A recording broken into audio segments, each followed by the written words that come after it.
شروع اللہ کا نام لے کر جو بڑا مہربان نہایت رحم والا ہے۔ اے پیغمبر صلی اللہ علیہ وآلہ وسلم،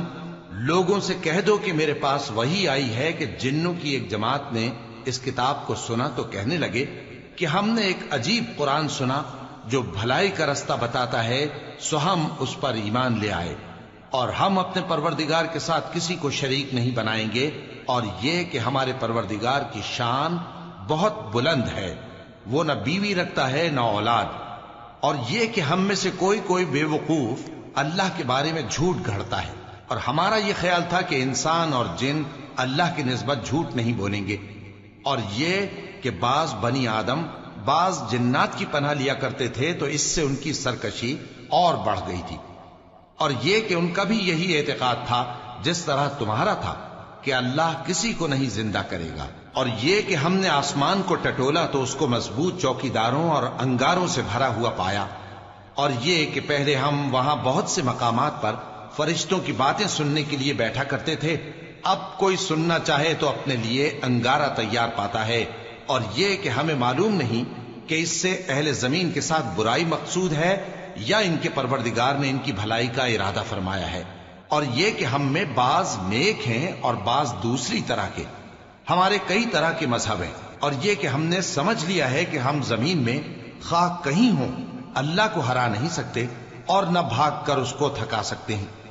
اور جب ہم نے ہدایت کی کتاب سنی اس پر ایمان لے آئے، سو جو شخص اپنے پروردگار پر ایمان لاتا ہے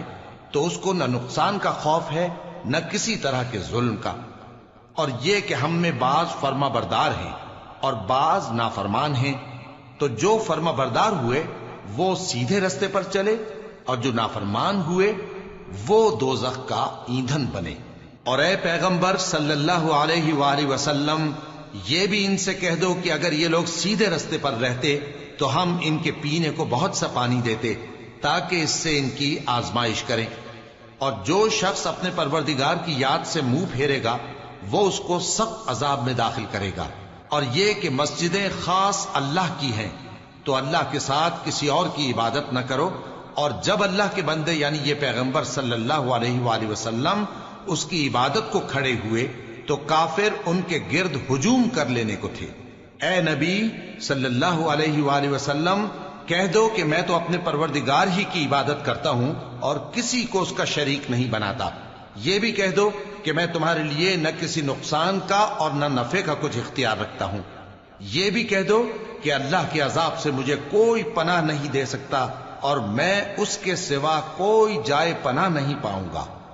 ہاں اللہ کی طرف سے احکام کا اور اس کے پیغاموں کا پہنچا دینا ہی میرے ذمہ ہے، اور جو شخص اللہ اور اس کے پیغمبر کی نافرمانی کرے گا تو ایسوں کے لیے جہنم کی آگ ہے، وہ ہمیشہ ہمیشہ اس میں رہیں گے، یہاں تک کہ جب یہ لوگ وہ دن دیکھ لیں گے جس کا ان سے وعدہ کیا جاتا ہے، تب ان کو معلوم ہو جائے گا کہ مددگار کس کے کمزور ہیں اور شمار کن کا تھوڑا ہے۔ کہہ دو کہ جس دن کا تم سے وعدہ کیا جاتا ہے میں نہیں جانتا کہ وہ عنقریب آنے والا ہے یا میرے پروردگار نے اس کی مدت دراز کر دی ہے، وہی غیب کا جاننے والا ہے، سو کسی پر اپنے غیب کو ظاہر نہیں کرتا، ہاں جس پیغمبر کو پسند فرمائے اور اس کو غیب کی باتیں بتا دے